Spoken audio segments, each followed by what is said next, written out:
জুমার দিন ফজরের নামাজ পড়ে হাঁটতে হাঁটতে যাবেন বাবার কবরে, বাবার কবরে মায়ের কবরে যায় সঙ্গে সঙ্গে কোরআন তেলাওয়াত করবেন না। মা বাবার কবরে গেলে কোরআন তেলাওয়াত সাথে সাথে করবেন না। কেন? মা বাবা যে আপনাকে দেখতে মন চায়। দেখবেন মা বাবা ছেলে মেয়ের সাথে, মা বাবাকে ছেলে দেখতে পারে না, মারে ভাত বাবারে ভাত কাপড় খোঁজ খবর পান সুপারি কিচ্ছু দেয় না, একবারে মা থেকে বিমুখ। তারপরেও ছেলেটা 1 মাসে বাড়িতে আইছে, বলুন মা জানালার ফাঁকে দা চায়া রইছিনি, জানালার ফাঁকে দা চাই রইছে, পর্দাটা সরায়া চাই রইছে।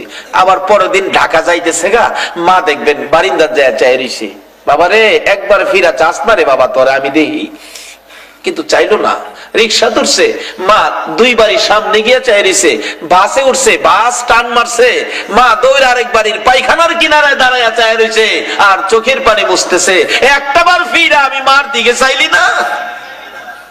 এই কষ্ট মাকে যারা দিছেন আপনার কপাল খারাপ, আপনার কপাল পোড়া।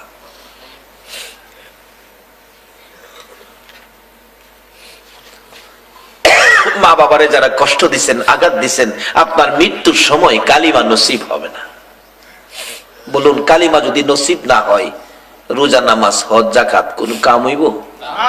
ইবাদতের কোন দাম হইব? যদি ঈমান হারা হয়ে যান, সব হারা হইয়েন, ঈমান হারা হইয়েন না।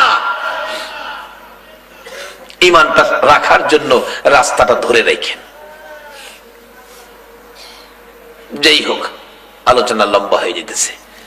মুসা আলাইহিস সালামের মতো নবীর সাথে জান্নাত পাবেন যদি মার খেদমত করে মার দোয়া নিতে পারেন। আবার আরেকদিন এরকম বলছিলেন খাতুনে জান্নাত ফাতেমাতুজ জাহরা, আমার নবীর কাছে বলছে, ইয়া রাসূলুল্লাহ আব্বাজান আমি তো নবীর মেয়ে, হাসাইন হুসাইনের মা শেরে খোদা হযরত আলীর বিবি, বাবা গো আমাকে যদি আল্লাহ বেহেশতে দেয়, আমি ফাতেমার সাথে বেহেশতিটা কে হবে? ও মা বোনেরা তোমরা লক্ষ্য করে শোনো, আমি ফাতেমা নবীর মেয়ে, হাসাইন হুসাইনের মা, জান্নাতি মহিলাদের সর্দারিনী আমি, হযরত আলীর বিবি, আমার সাথে বেহেশতিটা কে হবে বাবা আপনি বলুন তো? রাসূল বলেন, ফাতেমা তোমার সাথে বেহেশতি হবে একটা কাঠুরিয়ার বিবি, কাঠুরিয়ার বিবি, জঙ্গলাত কাঠ কাটে, একবারে গরিব। বাবা এ কি বললেন? আরেকজন নবী রাসূলের মেয়ে আমার সাথে থাকলে এটা সুন্দর হইতো, আপনি বললেন কাঠুরিয়ার বিবি। হ্যাঁ তে বাবা ঠিকানাটা বলবেন, এই মেয়েটার দুনিয়াতে আমি একটু দেখে আসি। যাও, ঠিকানা দিলাম, যে দরজায় আওয়াজ দিছে, মেয়েটা জবাব দিলেন, কে? আমি ফাতেমা, হাসাইন হুসাইনের মা, জান্নাতি মহিলাদের সর্দারিনী, তোমার সাথে দেখা করতে এসেছি, তুমি দরজাটা খুলো। কাঠুরিয়া বিবি বলতেছেন, বোন গো আমার কপাল পোড়া গো বোন, আমার স্বামী ঘরে নাই, তোমার সাথে যে দেখা করব আমি স্বামীর কাছ থেকে তো অনুমতি রাখি নাই। আর অনেক স্বামীর অনুমতি লাগে না, চট্টগ্রামতে মার্কেটিং করতো, ঢাকা পর্যন্ত যা। উচিত কথা কইলে রাগ হইবেন আপনারা? রাগ হইলে কি দাওয়াত না দিবেন, এই তুই না দিলে নাই। ফাতেমার মতো মহিলার সাথে দেখা করতে চাইতেছে না, অথচ দেখা করলেও স্বামী কিন্তু কিছু বলবো, এমন মানুষ পাক হই। কিন্তু স্বামী যে না করছে, বিধান যে রয়ে গেছে, স্বামীর কথা মানতে হবে। বোন তুমি কালকে আইসো, আমার স্বামীর কাছ থেকে অনুমতি রাখবো। আচ্ছা, পরের দিন রওনা হয়েছে, আবার যাইবো, কারণ দেখার স্বাদ আমার সাথে জান্নাতি, আমার বাবা বলছে, নবীজি বলছে, যাইতেছে। পিছে দা হুসাইন ডাক মারছে, মা কালকেও গেছো আমারে নিছো না, আজকেও যাইতেছো আমারে কিছু কইছো না, আমি সাথে যাবো। আচ্ছা বাবা আয়ো। ছোট্ট মানুষ কি এলো, ডাক দিছে, কে? আমি ফাতেমা। হুসাইন কো আম্মু এখানে আইছিলা? মেয়েটা জিগা, বোন সাথে কে? হুসাইন আমার ছোট্ট ছেলে। বোন গো তোমার সাথে দেখা করার অনুমতি রাখছি, হুসাইনের সাথে দেখা করার অনুমতি রাখি নাই, তুমি কালকে আইসো, আমি অনুমতি রাখবো স্বামীর কাছ থেকে। চিন্তা করেন কি বরকত, কি ভাগ্য, এরপরও স্বামীর কত গুরুত্ব দিছে। আর এই বিধান কিন্তু রাসূল দিয়ে গেছেন।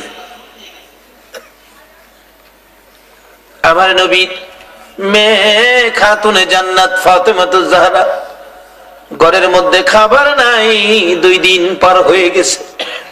হাসাইন হুসাইন ছোট ছোট বাচ্চা, মার কাছে যাইয়া বারবার বিরক্ত করে, মা তুমি কেমন মা গো, আমরা খাবার দিতে পারো না, কোন সময় খাবারের ব্যবস্থা হবে? ফাতেমা বলেন, বারবার শুধু আমার কাছে বলো, তোমরা কি তোমাদের বাবার কাছে যাইতে পারো না? তোমার বাবার কাছে যাও না, খালি আমারে বিরক্ত করো। এই টাইমে হযরত আলী ঘরের ভিতরে ঢুকতে ছিলেন, যখন শুনছে বাবার কাছে পাঠাইতেছে হাসাইন হুসাইনকে, হযরত আলী ঘরে ঢুকলেন না, যেহেতু খাবার দিতে পারবে না, নাই কোনো খাবারের ব্যবস্থা, বাইরে চলে গেছে, ঘরে আসলেন না। রাত্র গভীর, ফাতেমা চোখের পানি ছেড়ে কান্দে, কই গো আমার প্রাণের স্বামী, 3 দিন পর্যন্ত খাবার আনতে পারে না। নবীর মেয়ে ফাতেমা, তারপরও স্বামীর মায়ায় কান্দে। অনেক দিনের মহিলা রইলে এমন স্বামী গলা চিপটা মাইরা ফেলাই দিলে।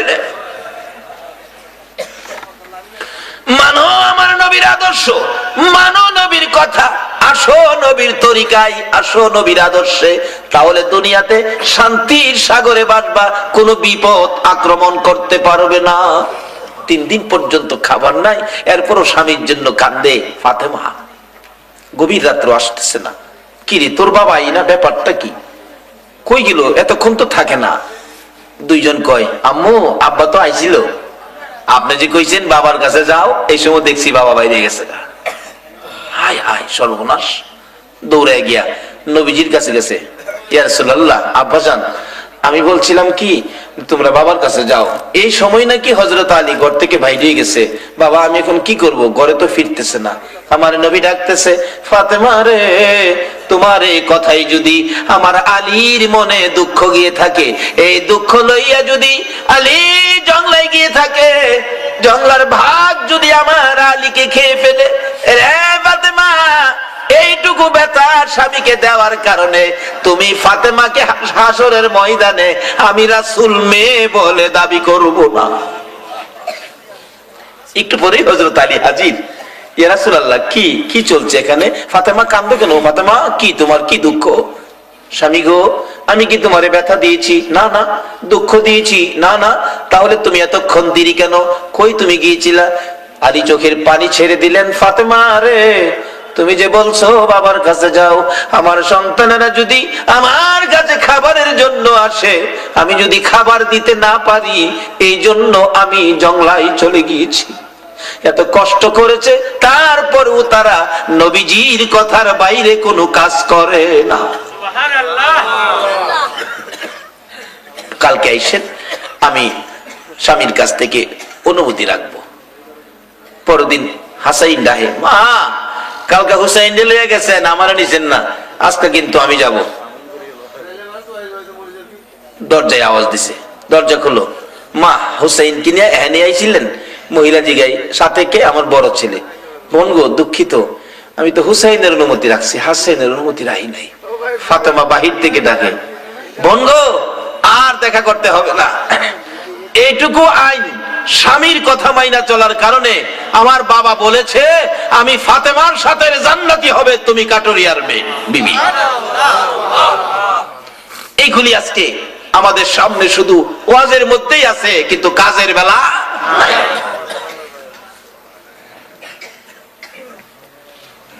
বলতেছিলাম মুসা নবী জান্নাতে কে থাকবে প্রশ্ন করলে আল্লাহ বলছে কসাই ঘুষ বিক্রি করে। এখানে আমরা বাস্তবে পাইলাম কি করে মুসা নবীর মতো নবীর সাথে জান্নাতি হবে?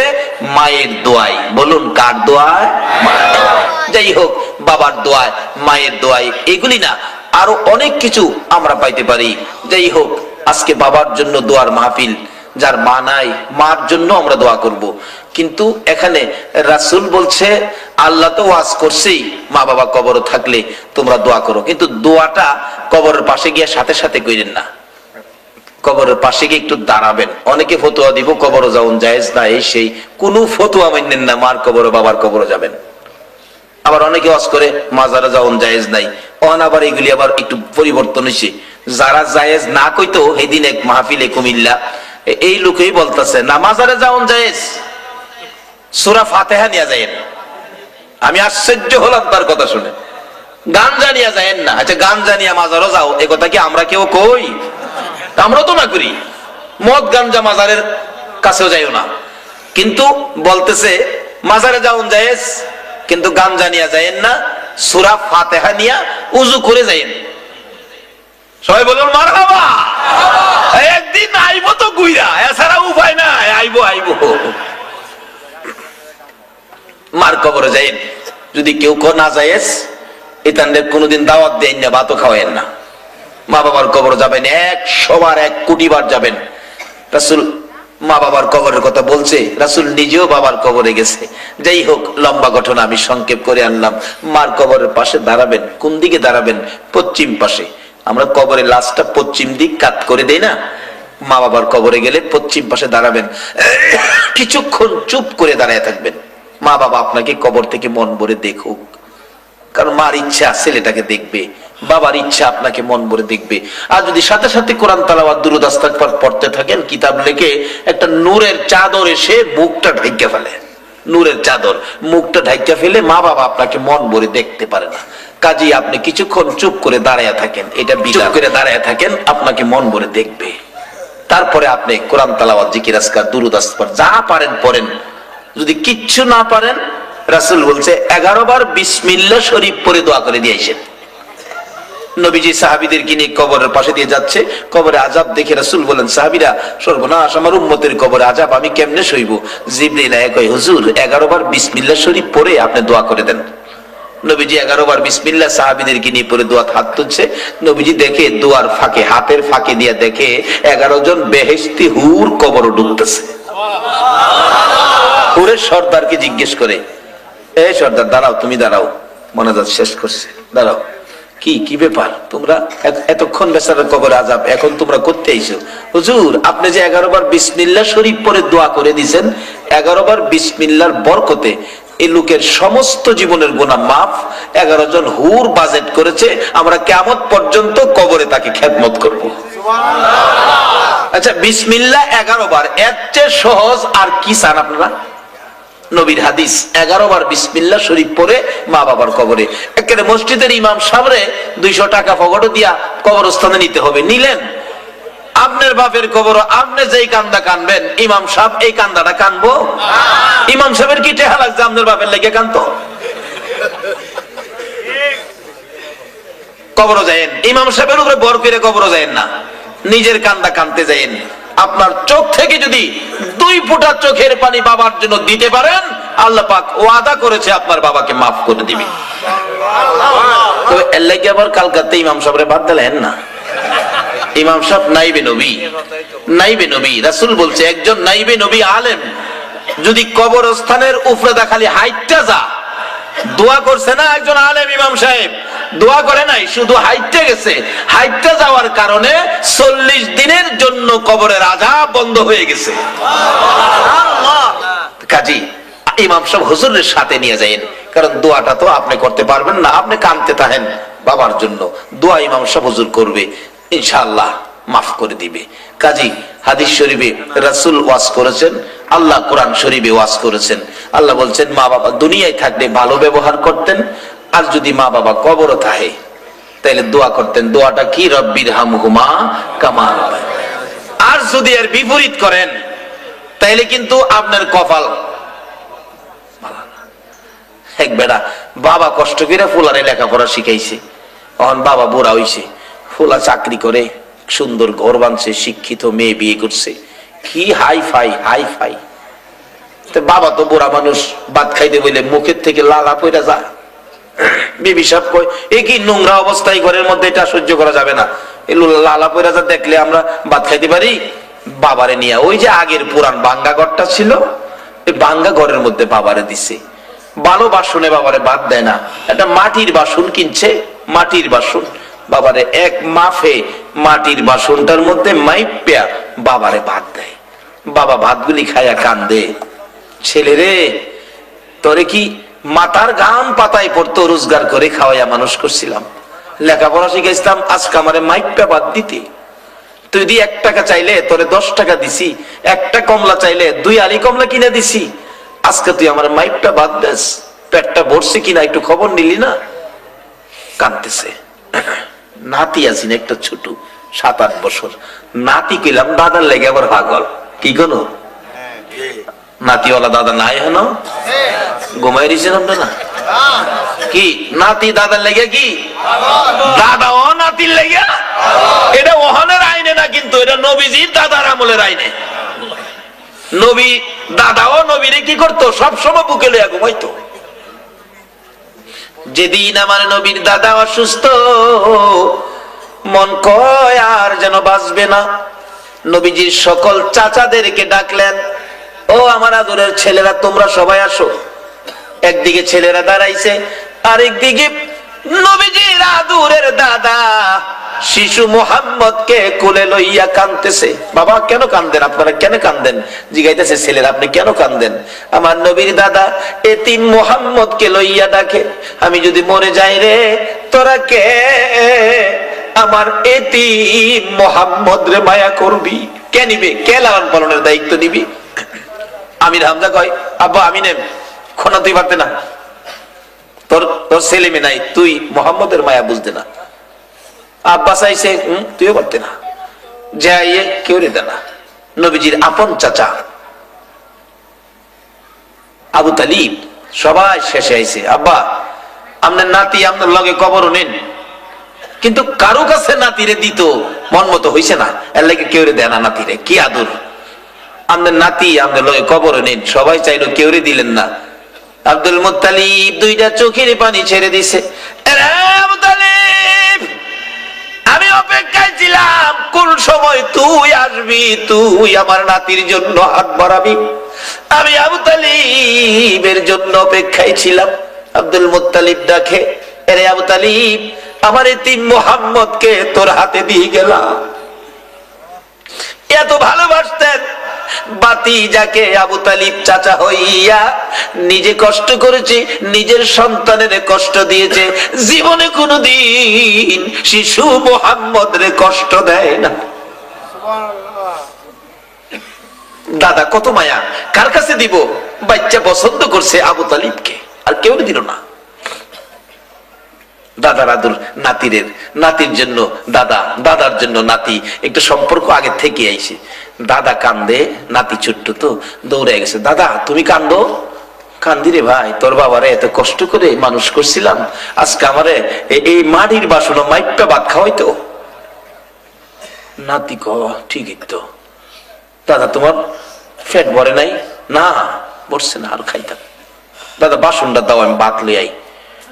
ভাত আনতে আবার নি যাও, ভাত দেয়, আবার আনতে গেলে আবার বন্ধ কিনা দেয় রে ভাই।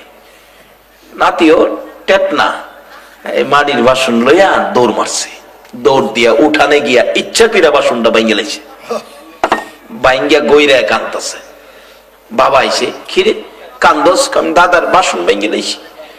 বাসন ভাঙছস, কান্দন লাগবো? মাটির বাসন একটা ভাঙছস, 10টা কিনে লই মধ্যে 10টা কিনে বেছে। মা আইছে, এই বেক্ষলের ঘরের বেক্ষল, মাটির বাসন লেগে বাবা তোমার এমনি কান্দন লাগবো? একদিকে টানে মা, একদিকে টানে বাবা, হ্যাঁ খুলে নিতে হয়। কই না না বাসন না। আরে এটার মধ্যে তোর এমন কি, এটা লেগে তো কান্দা কান্দন লাগবো? কই এটা কি লেগে কান্দি জানো বাবা? কি লেগা? তুমি যে এই বাসনটা মাইপা মাইপা তোমার বাপের তুমি বাদ দিছো, আমি এই বাসনটা আমার দরকার আছে, আমিও বড় হইয়া এই বাসনটা এই মাফে তোমারে বাদ দিলাম বলে অন কাম হইছে নি। দুজন, একজনের ভাই একজন চা। বাচ্চাটা কি কইল? বাচ্চার বাবা একটা চিৎকার মারছে, বাবারে এইভাবে আমার শিক্ষা দিবে আমি তো আগে জানি না। দৌড়ে গিয়া বাবার পায়ে পড়ে গেছে, বাবা আর ভাঙ্গা করে না, আর মাটির বাসনও না, আয়ো বাবা আমার কান্দের উপর থাকবা, ফুলের বিছানায় থাকবা। আল্লাহ কয় অন কেমন হইলো, যাই যেটা করবে এটা কিন্তু ফাইবে। আল্লাহ কোনদিন খেতের এটা খেতেই ভাঙ্গে লাইলে উঠায় না। কাজী নিজে বাবারে কষ্ট দিবেন, আপনি যেদিন বাবা হবেন এই কষ্ট কিন্তু আপনার কপালে। হাবিবুর রহমান যুক্তিবাদী সাহেবের ক্যাসেটে একটা আলোচনা শুনি মাঝে মাঝে, এই আলোচনাটা শোনা যায়। এক শাশুড়ি আর বৌমা দুইজন নদীর ঘাটে গোসল করতে গেছে। শাশুড়ি কইতেছে বৌমারে, এটা কথার কথা, এটা কিন্তু বাস্তব না বা সত্য না, কথার কথা আর কি। নদীর ঘাটে গেছে, একজন আলেম হইয়া কেমনে নদীর ঘাটে বউ আর শাশুড়ি দিতেছে। যাই হোক, এমনি কথা বুঝাইতে গিয়ে বলছে আর কি, বউ আর শাশুড়ি নদীর ঘাটে, বউরে বলতেছে শাশুড়ি, বৌমা আমার পিঠটা মাইজা দাও। শাশুড়ির পিঠ মাছতেছা বৌমা হাতে, কিন্তু বারে বারে তার পাও খালি আসে, চেষ্টা করতেছে পারতেছে না। শাশুড়িকে, কি গো বললাম পিঠটা মাইজা দাও, তুমি আমার পিঠটা মাছতেছো না, কি করতেছো? আম্মা রাখবেন না, আমার কেন জানি হাতে মাছতে চাই, খালি পাও আসে। শাশুড়ি দুইটা চোখের পানি ছেড়ে দিছে, বউ গো পাও দিয়া ওই মাইজা দে। আমিও একদিন আমার শাশুড়িরে এই পাও দিয়া লাথি মারছিলাম। তুমি তোমার শাশুড়ি লাথি দিছো, তোমার বউ তোমার ফিরে লাথি দিব, এটা তুমি ফানা। কাজী ক্ষমতা আছে বলে বুড়া শাশুড়িকে কষ্ট দিও না, শ্বশুরকে কষ্ট দিও না। বাবা বিবির কথাই বা মা বাবার মনে দুঃখ দিও না, তুমি একদিন এই বিপদে পড়ে যাবে। তাই আল্লাহ বলছে মা বাবা দুনিয়ায় থাকলে খেদমত করেন, আবার বলছে কোরআন শরীফে মা বাবা কবরে গেলে দোয়া করেন, সব শিখাইছে। রাসূল বলছে মা বাবার সাথে ভালো ব্যবহার, নেকি পাইবা হজের, নেকি পাইবা নামাজের, নেকি পাইবা হজের, রোজার, জেহাদের, সদগার, যদি মা বাবাকে সন্তুষ্ট রাখতে পারো। বাবা গরিব মানুষ, টাকা রোজগার, ভ্যান গাড়ি চালাও, গার্মেন্টসে চাকরি করো, আপনার ওই টার্মিনালে চাকরি করো, পয়সা কম, বেতন কম, পয়সা জিনিসপত্র দাম, রাত্রে বাড়িতে আসার সময় 10টা টাকা দিয়া একটা কমলা কিনে নিয়ে আইসো, আইসা ঘরের দরজায় দাঁড়ায় ডাক দিও, মা মা গো একটা কমলা আনছি, তুমি বাবারে লইয়া খাইলেও, পয়সা নাই, থাকলে বেশি আনলো মিলে। মা দেখেন খুশি হইব, একটা কমলা আনছস, একটা কমলা আমি খাইতাম, তোর বাবা খাইতো, তোর ছেলে মেয়ে খাইতো না।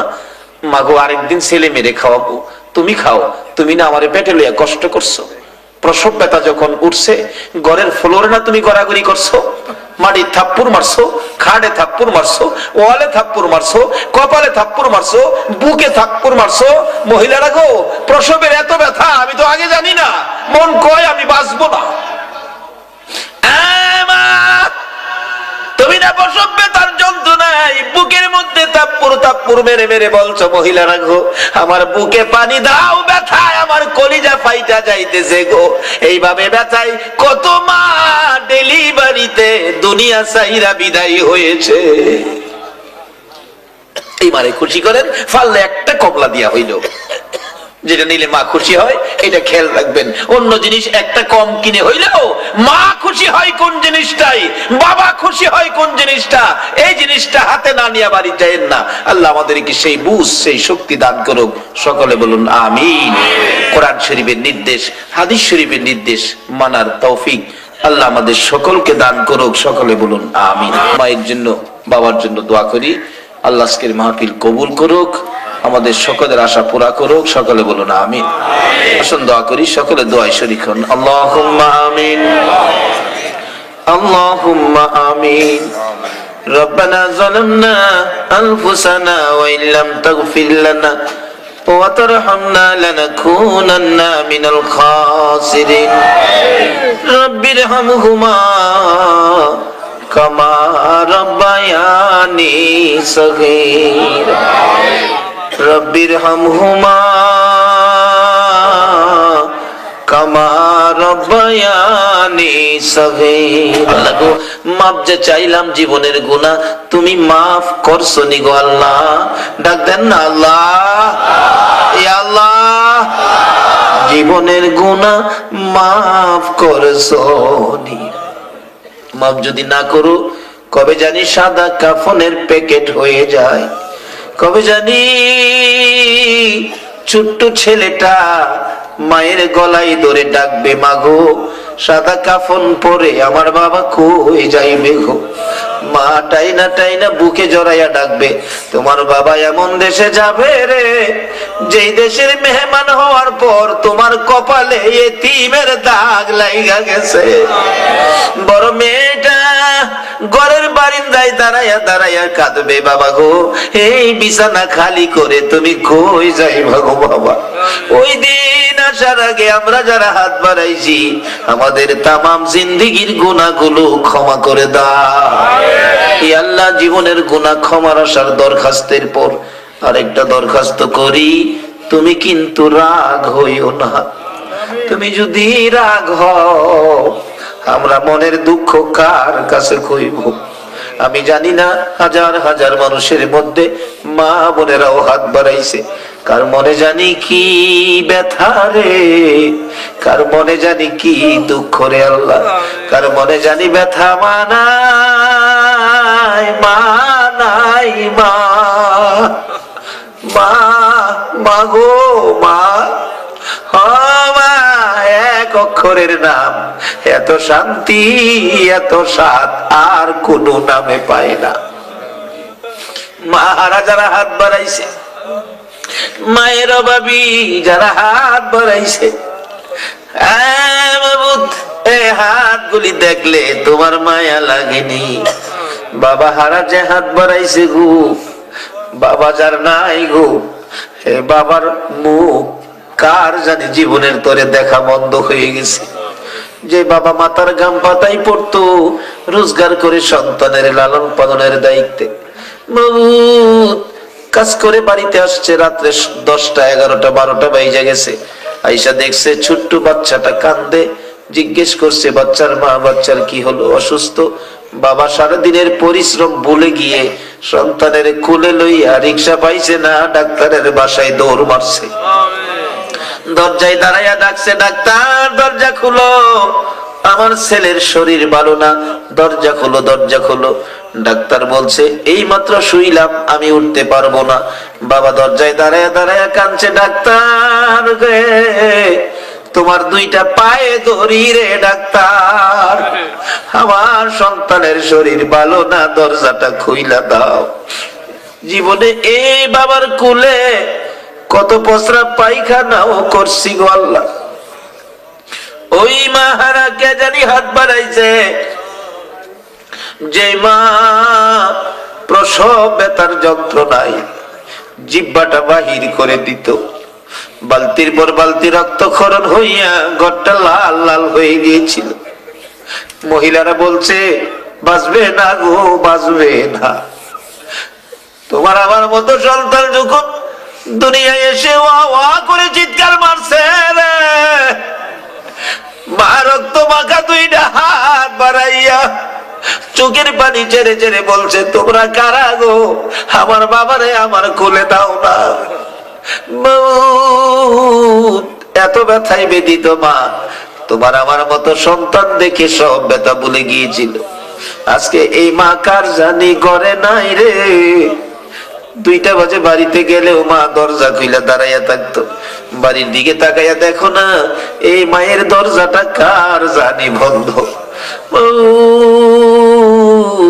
আমার মতো মায়ের অভাবী কে জানি হাত বাড়াইছে রে।